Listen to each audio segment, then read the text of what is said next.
What's up, everybody? Welcome to the Fantasy Flex Podcast. I'm your host, Chris Raybon of the Action Network. And this is part 2 of our fantasy quarterback series. We'll be talking about the late round quarterbacks here, the guys outside the top 12. And as always, I'm joined by one of the top rankers in the game, one of the most accurate for years on end, the odds maker, Sean Kerner. Sean, what's going on? What's up? Really just starting to feel like we're getting into the swing of things. This is also the time of year I start looking at the Chargers and Rams preseason schedule to see which rookies we're going to go check out. So, the Rams play the Cowboys week 1. I think that might be kind of fun. Yeah, we should go check out Blake Corum, Yeah. Oh yeah. We got to see what's going on with Kyron this year, your boy. Exactly. See if he maintains his workload or turns into Cam Akers 2.0. Yeah. But it's that time of year. We're starting to really dig in. Camp's about to pick up, and preseason's about to get underway. So we're ranking these quarterbacks here. If you missed part 1, we looked at the top 12 quarterbacks by ADP, talked about, kind of the range of outcomes, what we like, what we didn't like. With those guys, we both liked Lamar Jackson, Kyler Murray a lot. Sean liked Dak Prescott as well. So now we're getting into this next tier of quarterbacks. If you're in a 1 QB league, this will be the late round guys. And started off with Jared Goff at QB 13.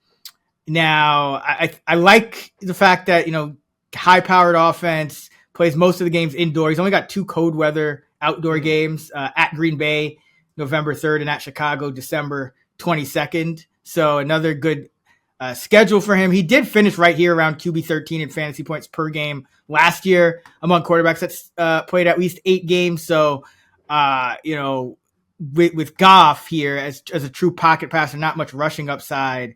What are you doing with him for 2024? Do you like him at QB 13? Do you think he's going too high, too low? I think he's going too high. I think he's, again, more of a redraft type of guy. Very similar to Tua, who we wrapped up the QB1 discussion with, where any given week, Goff is capable of throwing for 300-plus yards, but in a high-scoring offense to boot. But he just doesn't offer as much upside as you would think because he doesn't run the ball. And the Lions tend to lean on the running backs around the goal line as well. So that, again, that's another thing that caps his touchdown upside at least. So again, I just see him as more of a high floor option. He only finished in the top 12 44% of the time, which ranked 20th last year. So probably just better in real life. They're putting up points and stuff because of the running backs, wide receivers, tight ends. So another offense where I rather invest in the specific pieces than Goff himself. So he's another guy. I think he's just being overdrafted based on the perception of being, a high volume passer and a very good offense, but the numbers just don't back it up. And again, we're going to talk about some guys in this tier that I love, that have rushing upside that I would absolutely draft over him. So wouldn't be getting him this high in any drafts. Yeah, I think the selling point for Goff is that, if things go right and maybe he gets some positive touchdown luck, he can kind of put up numbers, maybe similar to a Stroud or a Dak or a Burrow, that with that Lions offense humming each and every week. But at the same time, you got to look at opportunity cost and just supply and demand. And I just think, there are guys, further down this list with similar kind of range of outcomes that you can get later on that we'll talk about, that the pressure to draft Goff at QB 13, it's kind of like you're taking a guy at the top of a tier again, which we don't like to do. So, the schedule is good. The defense should be better, which could, that's a negative, I think, for a guy like Goff, because, the Lions defense hasn't been great these last couple of years. So any improvement that might hurt him as well. QB 14, and we talked about, ADP in the last pod. We talked about ADP. Generally seems every year it gets a little sharper. Jayden Daniels already up to QB 14, and I love Jayden Daniels. I think, again, it's at a position where you've got your top 12 off the board, so it's not much risk here. But I do love the the combination of rushing and passing upside. Rushing wise, 1,135 yards, 10 scores last year at LSU, and then he also averaged 11.7 yards per attempt with 40 touchdowns and 4 picks through the air. So he's got talent, he's got upside, throwing and as a runner. So what are your thoughts on Jayden Daniels as a rookie in 2024? Yeah, I'm as high on him as you. He's my QB 14 just based on overall projected points. But when you look at best ball points added, he's actually my QB 10. And I think he makes sense in either format. Best ball, he has that massive upside. And in redraft leagues, if you're just drafting one quarterback, this is absolutely the time I like to take a flyer on him, because if he doesn't pan out, which I don't really think that'll be the case, it's no big deal. You could just drop him and then stream quarterback from there. So there's really little downside in drafting him in redraft as well. So he's a perfect target at QB 14. He's one of the 2 rookies, we'll talk about the other one later, that's very likely to start week 1 for the Commanders. So he has 17 game upside, which you can only say for a couple rookie quarterbacks. So I just think he has a ton of upside. He has a ton of rushing upside, which will allow him to offer fantasy value even if he struggles as a passer. But he is a pretty competent passer, so he could put it all together as a rookie. I know a lot of people kind of compare him to Lamar Jackson. I don't know if he has that type of rushing upside, but I think he's more of a polished passer than Lamar was as a rookie. So I think he's probably going to be closer to a early career Deshaun Watson on the Texans, which was a very good top 5 type of fantasy quarterback. So I think he has the potential to put it all together as soon as year 1.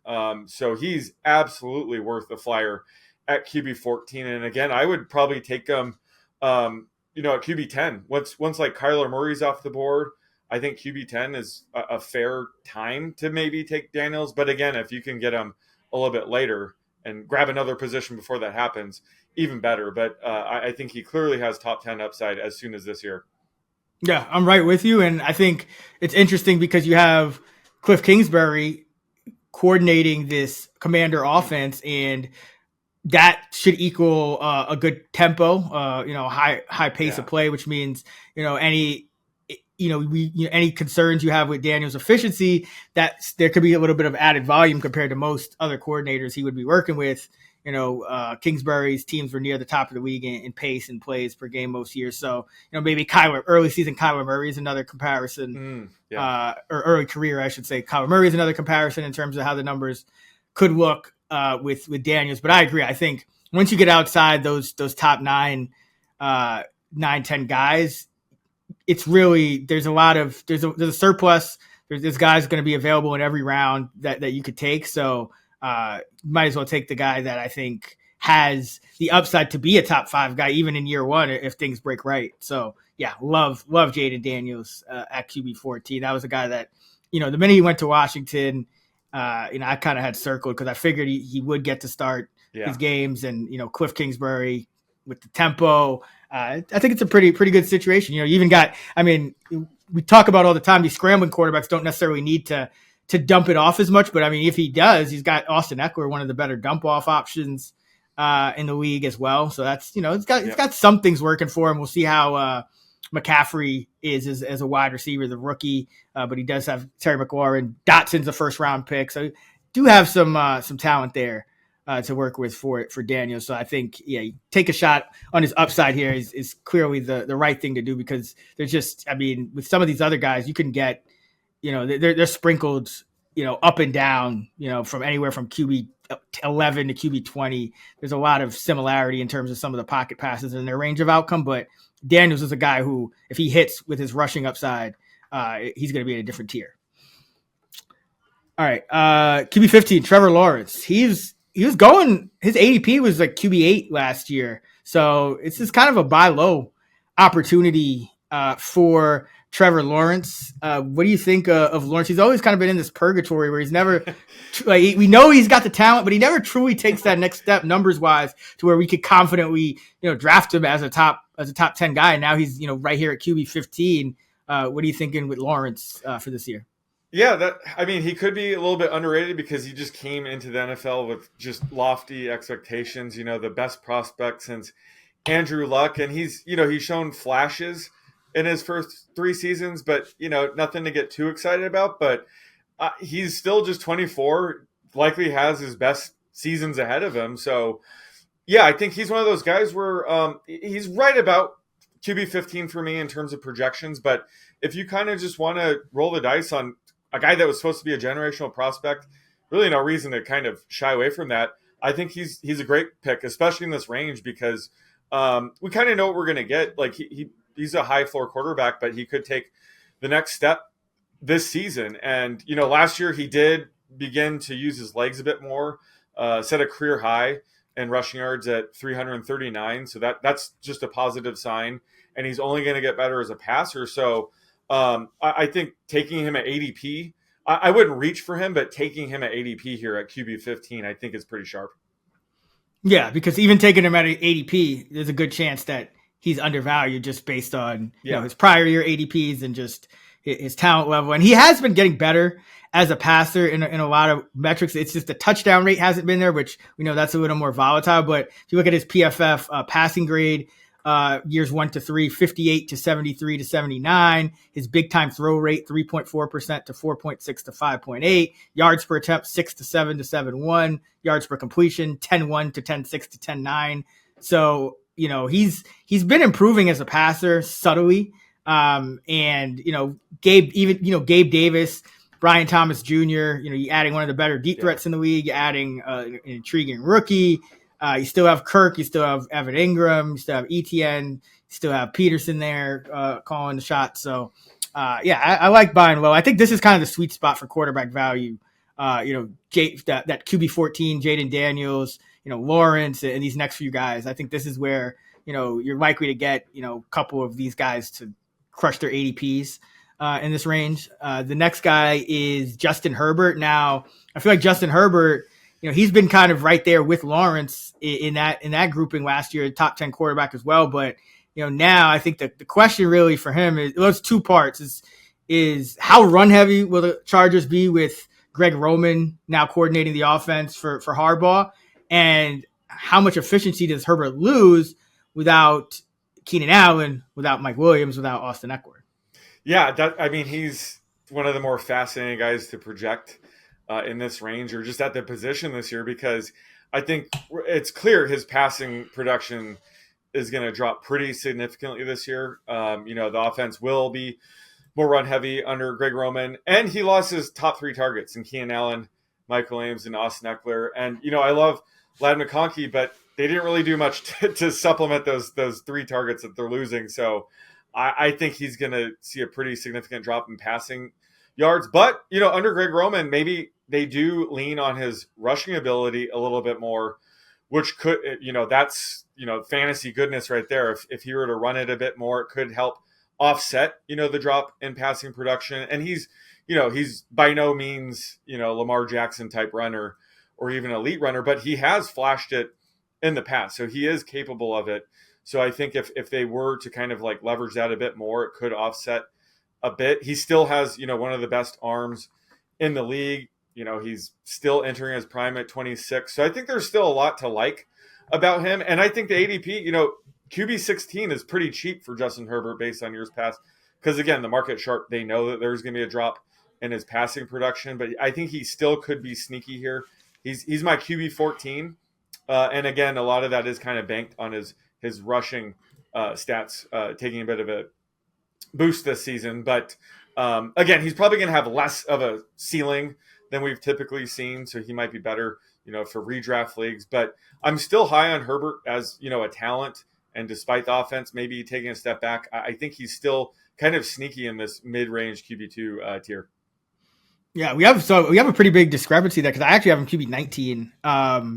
And I actually like him more, I think, in best ball just because he's cheap and his top 3 receivers are cheap. You can get, McConkey, like Palmer and Quentin Johnson, round 7 or later. And then, obviously Herbert, is going outside the top 100 picks as well. So I like the cheap stack. I do have questions about, the volume. I have him for about 500, just under 540 pass attempt. Where do you have him pass attempt wise for this year? Just curious. Pass attempt wise, I have him right around 524. Like 230 yards a game. Okay. Are you around there? Like, how many passing yards a game do you have him at? Because Let's typically he's, see. I would say years past we have him around 260, maybe up to Yep. 270. So that's a pretty significant hit. I having him down to 230. So just curious, we have his passing yards per game.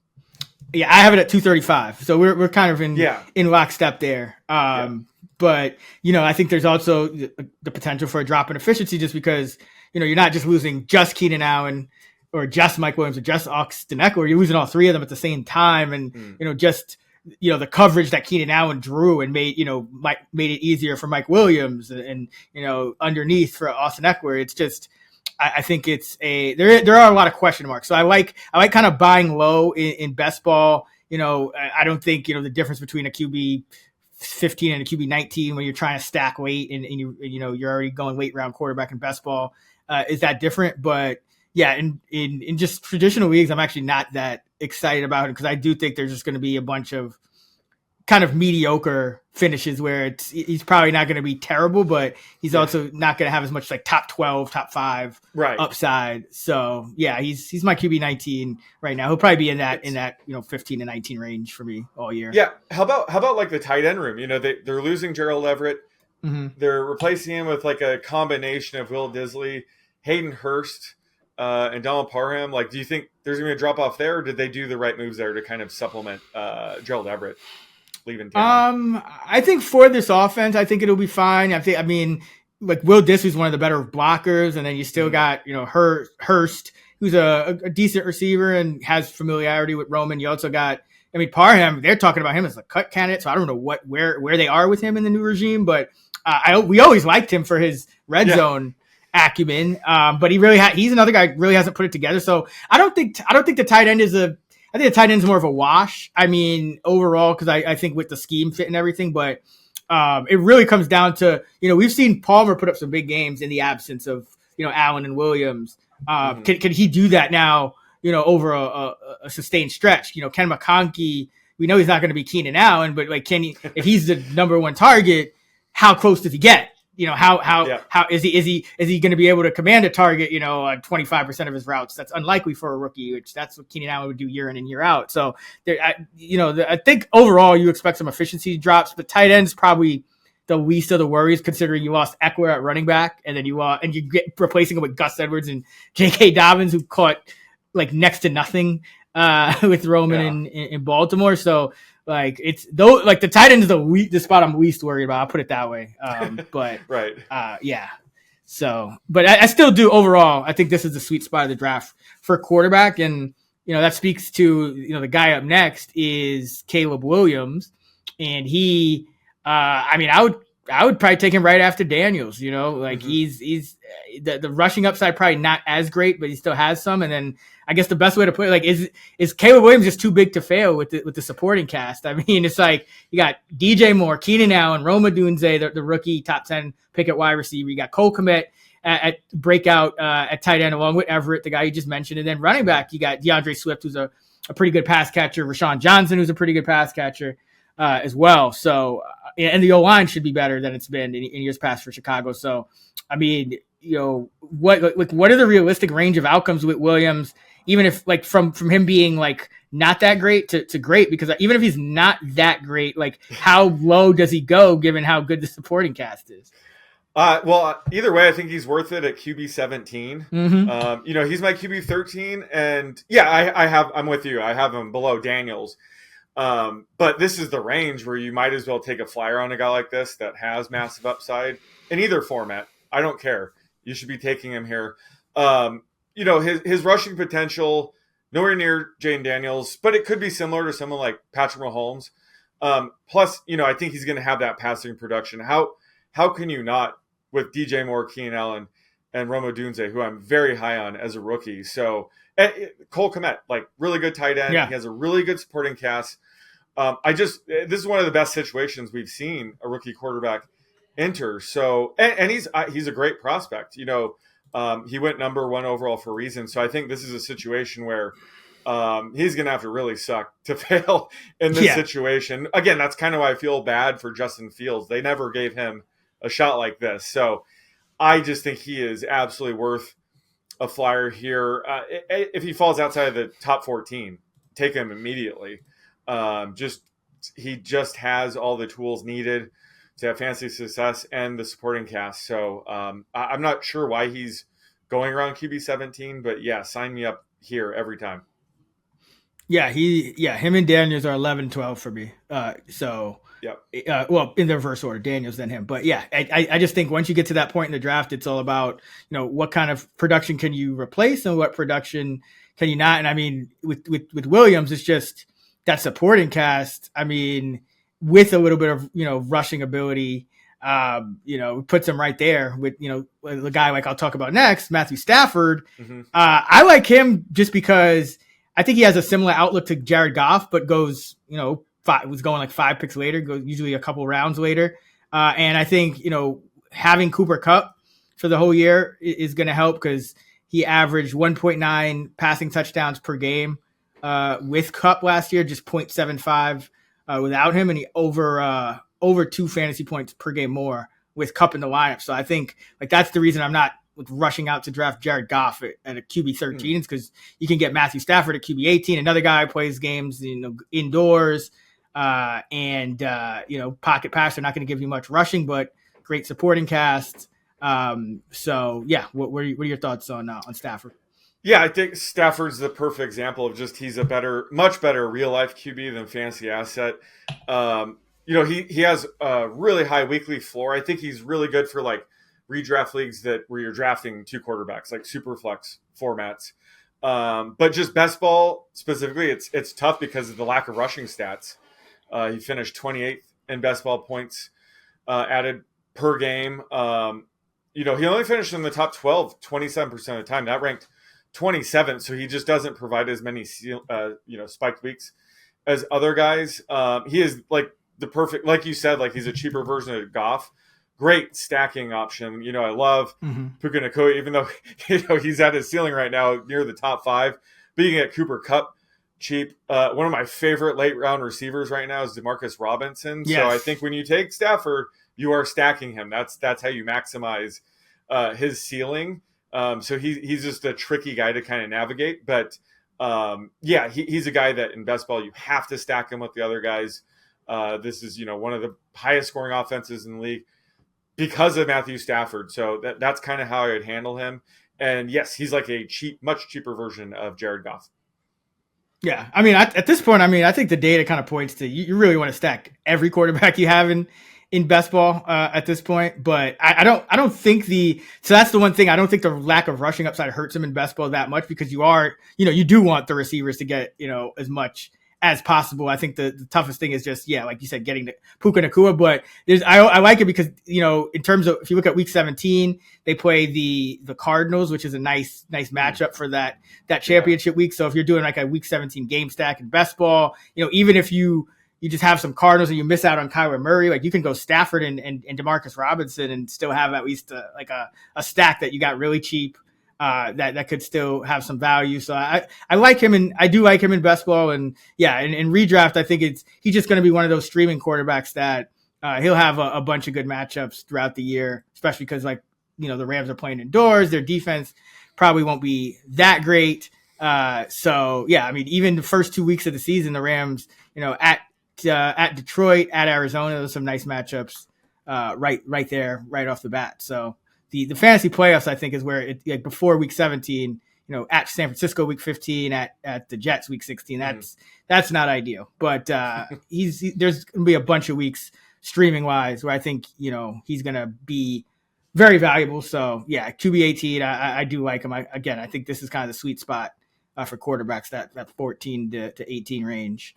And before we move on, I just want to pause really quick to mention FantasyLabs.com. That's where all of our season-long fantasy football content will be housed this season. It's been on ActionNetwork.com in the past, so just wanted to let everybody know that it'll be at FantasyLabs.com this year. Find our draft rankings there. Everything will be downloadable live right now. We'll continue to update as the season draws near. And, of course, in season, you can get all your start sits, all of our weekly rankings, all of our award-winning analysis and content over at FantasyLabs.com this year for 2024.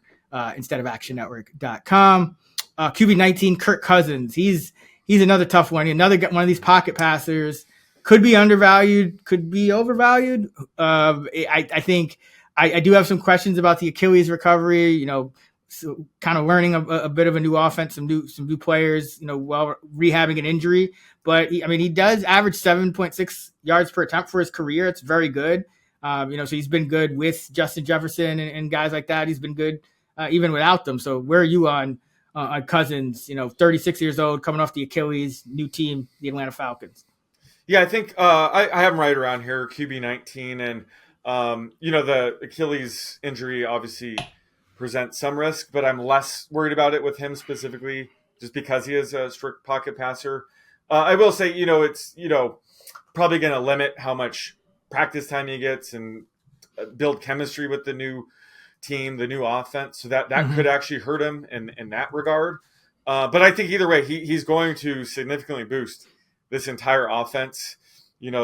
Guys like Drake London and Kyle Pitts have been held back the first couple seasons of their career. I think he's going to help unlock that. I don't know if this move really helps Kirk Cousins. He's coming away from, top tier talent like, Justin Jefferson, arguably the best receiver in the league, Jordan Addison and TJ Hawkinson. So I don't really think this boosts Kirk Cousins specifically. I think he's going to help boost everybody else around him. So, similar to, other quarterbacks like Goff and Tua, I'm just more interested in drafting their actual pass catchers than the quarterback himself.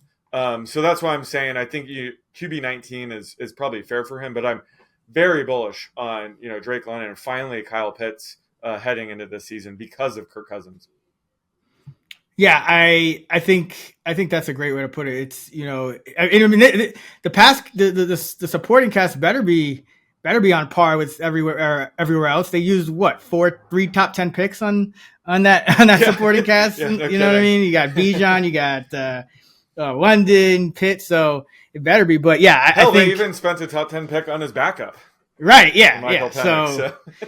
That's another thing that it's I guess a little worrisome, just because if there is setbacks from the Achilles or whatnot, maybe they go to Penix early, even though they said they don't want to. But yeah, I think with all the question marks, I think QB19 is kind of the fair spot, because you just don't, he has the upside to just like all these other guys do, but you do have some question marks. There's not much to go off of in terms of him in this offense. A lot of new pieces going around. So I'm waiting to kind of hear some more updates as the offseason progresses. If things sound good, maybe he'll bump up a spot or two. But yeah, for right now, I think that's QB19 is where it needs to be. QB20 is Deshaun Watson. I'll just read the numbers. Houston to Cleveland. Houston, 68% completion. Cleveland, 60. Houston, 8.3 yards an attempt. Cleveland, 6.5. Houston, 5.9% touchdown rate. Cleveland, 4.1. Houston, 2.1% interception rate. Cleveland, 2.6. Like, is this dude broken? Or is he is he gonna, I don't know. Like, it just feels like he's kind of broken. And I don't know if it was like a mental break, if it was a physical, if it was like mental in 2022 and then physical in 2023. But like both years he played 6 games with the Browns and averaged 6.5 yards per attempt, which is not going to cut it. So what are your thoughts on Watson, and like how much are you factoring in what we know is his ceiling versus just what he's put on the field these last 2 years?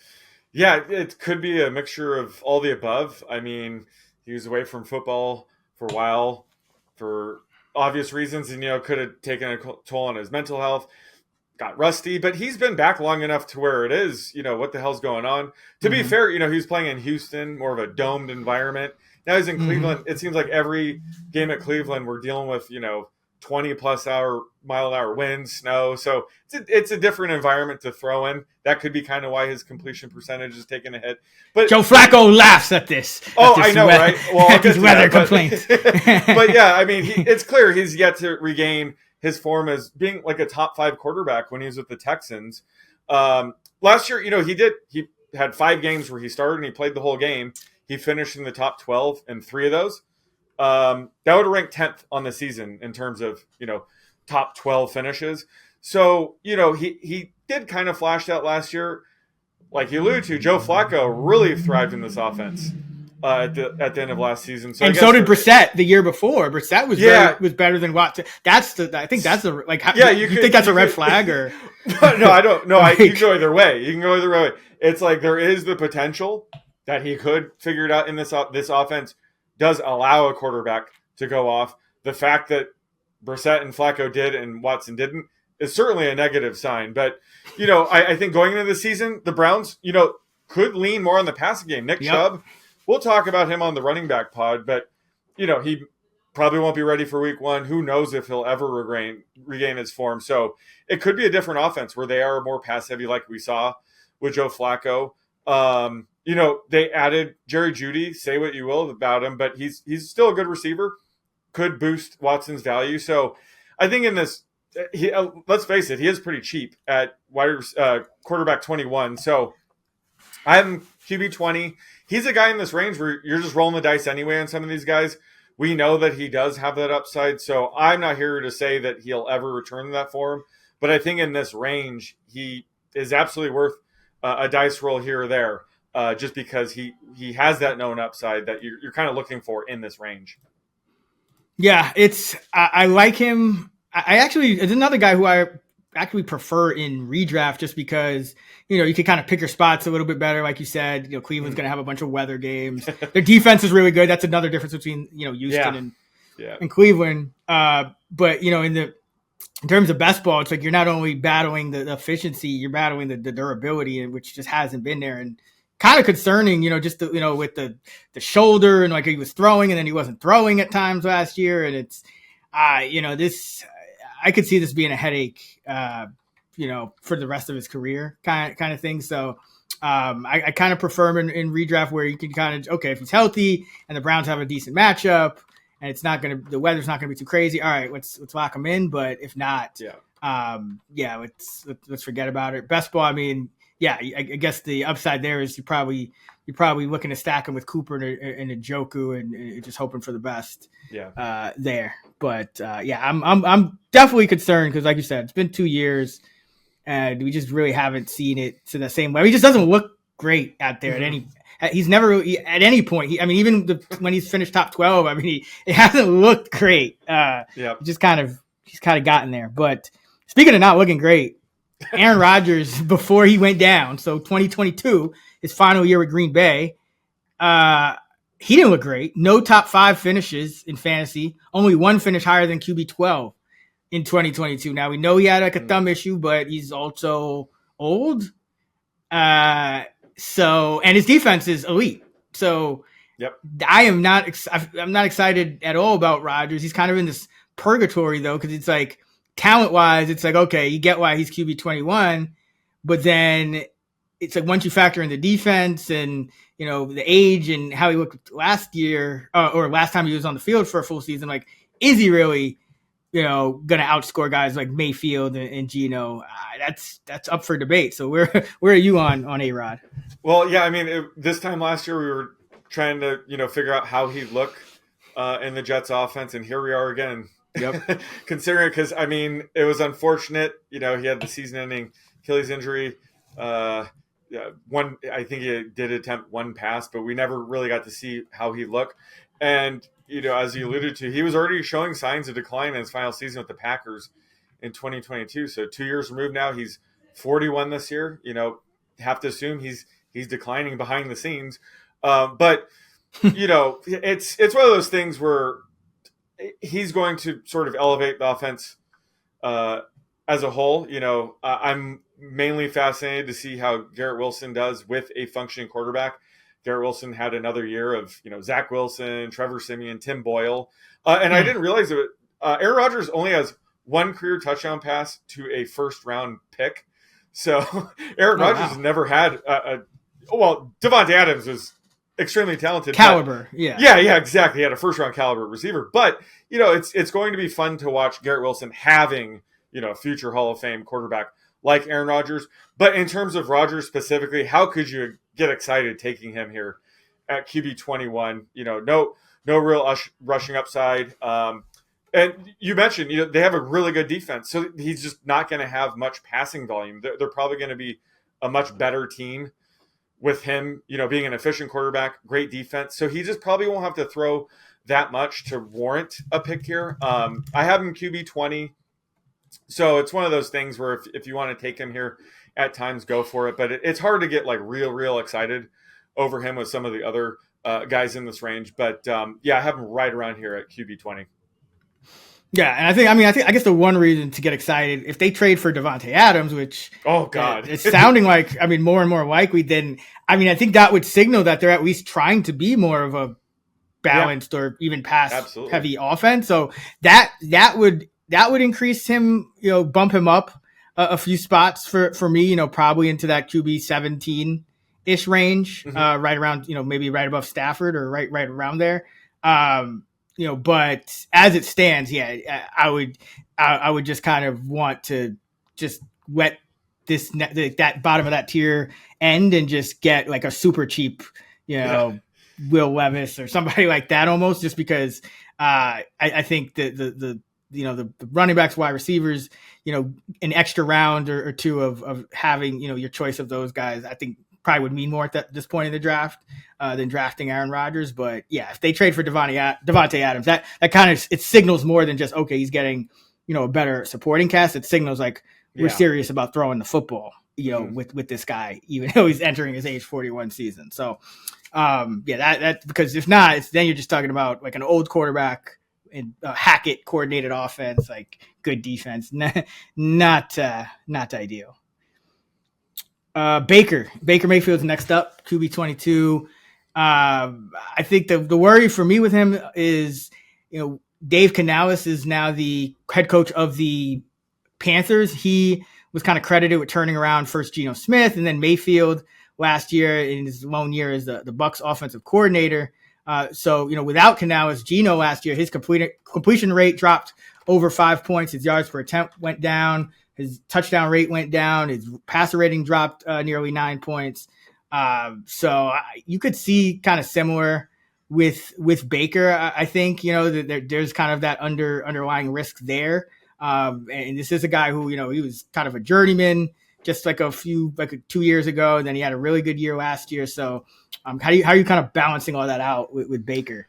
Yeah, well, I think the next two QBs and Baker and Geno are kind of like QB dead zone for me. I guess you could say it's the Dave Canales effect because, Geno's drop off happened after he left. Baker, he looked great last year. He finally found a home after Cleveland. He led the Bucs to a playoff win. So, I think when it comes to him, he's a low ceiling option, but he does offer high floor where this is the range where if you can get a guy who's pretty much a lock to start 17 games if he's healthy, he does provide that sort of stability. But other than that, very low ceiling option. QB 22, he's not the kind of guy. This isn't the range I'm really taking guys like that. So I think that some of the concern would be if he does take a potential step back without Dave Canales, which is certainly possible. But I think he's a guy that kind of makes more sense if you're in a 2 QB league and you just want, high floor option, take him. But other than that, very low ceiling option. He finished top 12. His top 12 rate was 24th at the position. So this seems about right for him. But I'm typically trying to get, guys like Daniels or Caleb Williams earlier if I'm going for a QB2 option. Yeah, this is just if you're, like best ball, maybe you drafted Evans or Godwin or both early and trying to stack, or you just need a guy to kind of fill out your roster. But not really excited. I do think there is some kind of potentially overlooked drop off with Canales going to Carolina. Geno Smith, he was the quarterback 22 in fantasy points per game among quarterbacks that played at least 8 games last year. So, he's going right in kind of what he did last year. I think he has more upside than he showed last year. I think he got, if I remember correctly, there was a bad luck in terms of touchdowns in the red zone, a bunch of times where they just couldn't come up with a score. I don't know how much that's on Geno and how much that was just bad luck. I think it's a mix of both. But I guess my question is, you have DK, you have Smith and Jigba entering year 2. Lockett is still good. Does Geno have any upside here, or is it kind of offset by the fact that you got Sam Howell now waiting in the wings as the QB2? Yeah, I'm not really loving Geno here. This is about where I have him ranked. But yeah, he really came back down to earth last season after having that career in 2022. Again, maybe that's due to Dave Canales. Who knows? The thing with Geno is he's 33 years old. He's been kind of a journeyman, so he's not really guaranteed to bounce back to his 2022 form. The saving grace with him is I still think he has one of the best wide receiver trios in the game. So I think that certainly elevates Geno, but he might not have as much job security as he's had in the past couple of seasons. Because like you said, they brought in Sam Howell. I think Geno's a lock to start week 1, but if he does continue to falter, it just makes it more likely, they could switch to Sam Howell. I think the chances of that are still pretty low, but in this range, you don't want to be taking too much risk with the lack of real upside there. So that's why he's a tricky guy that I'm not. This is the range I'm probably just not drafting guys like Baker or Geno. There's some other guys that we're going to talk about that I much rather have if they're still available in this range. Yeah, I think Geno, Baker, more best ball stack type guys. Yeah. QB24, Will Levis. I think he's interesting because the skill group is sneaky good. You got Hopkins, Calvin Ridley, and Tyler Boyd at wideout, Shiga Okonkwo at tight end, Tony Pollard and Tajay Spears at running back. So you got guys who, can catch the ball and, a plus receiving core. The O-line, I think there's still question marks, but you do have Callahan coming over to be the head coach.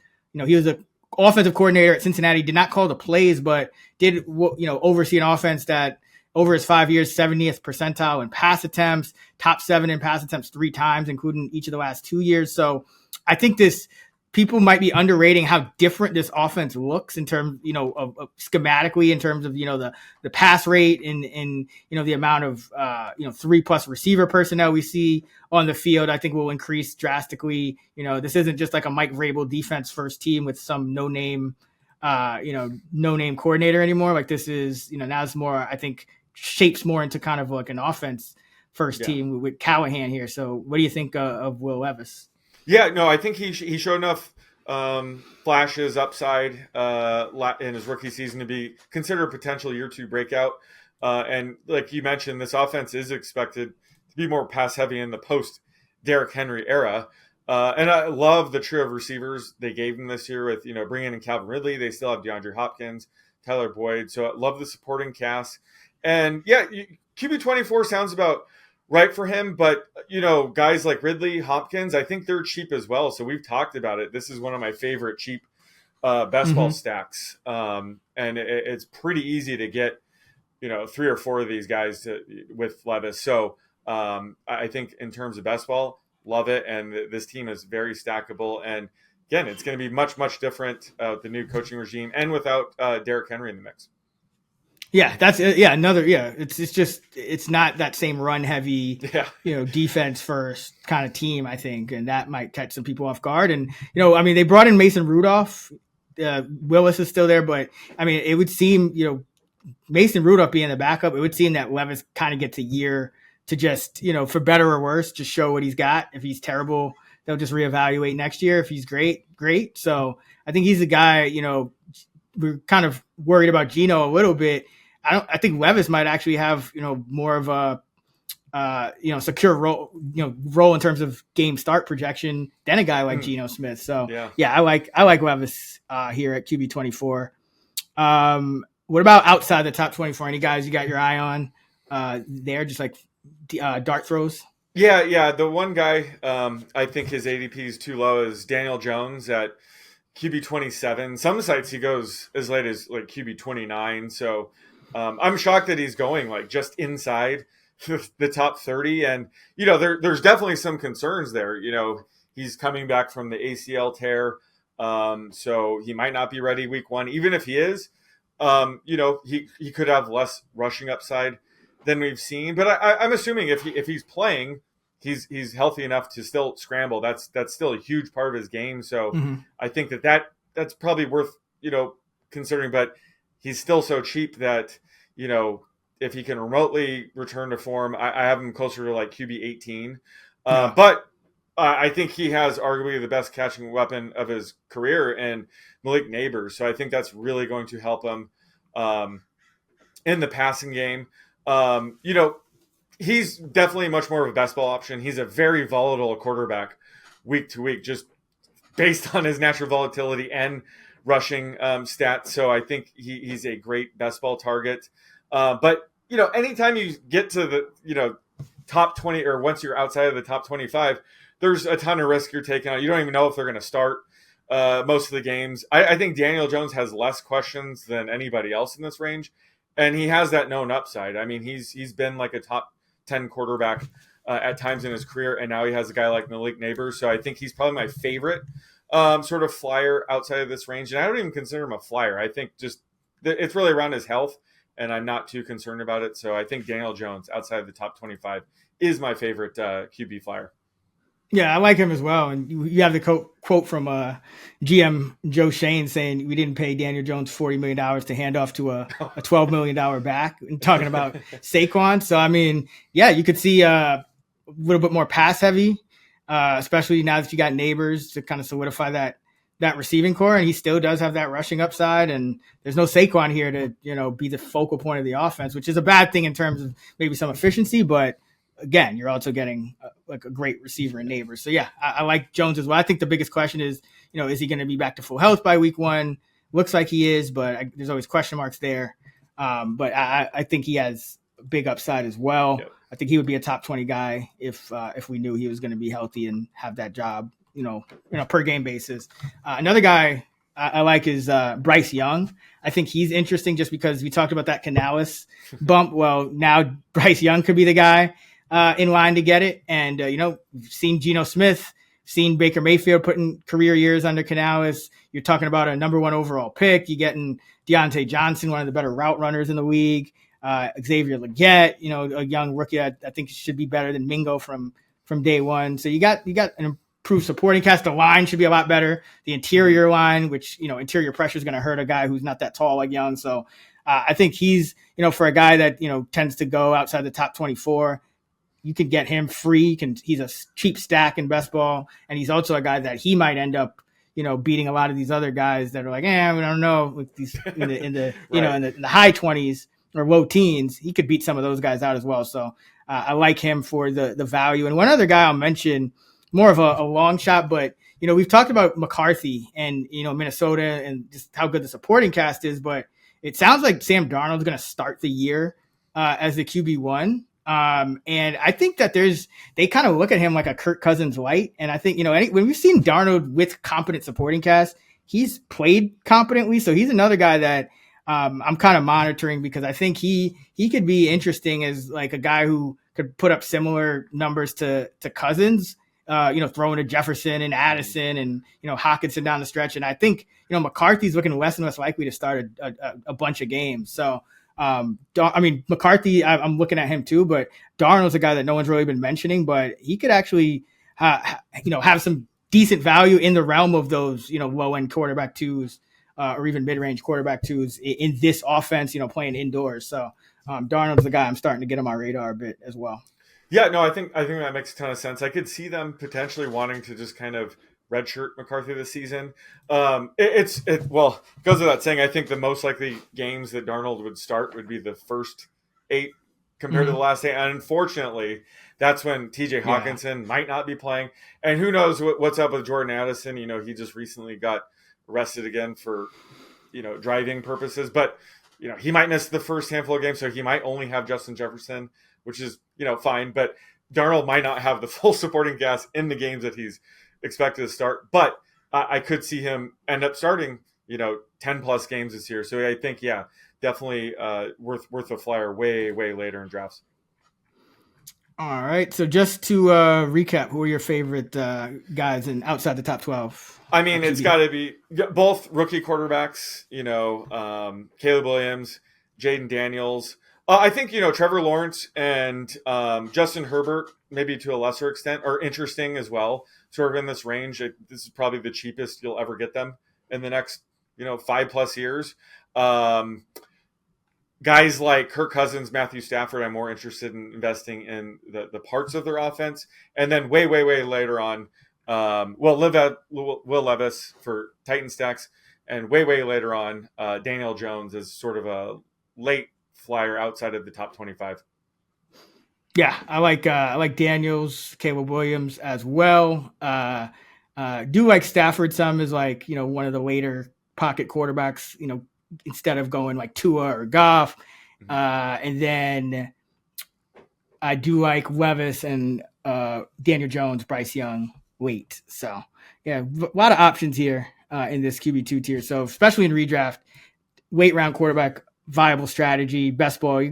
The more teams you're entering, the more you're going to want to get exposure to a variety of quarterbacks. But overall, for value purposes and letting the draft come to you, I think more often than not, teams look better the longer you wait on quarterback.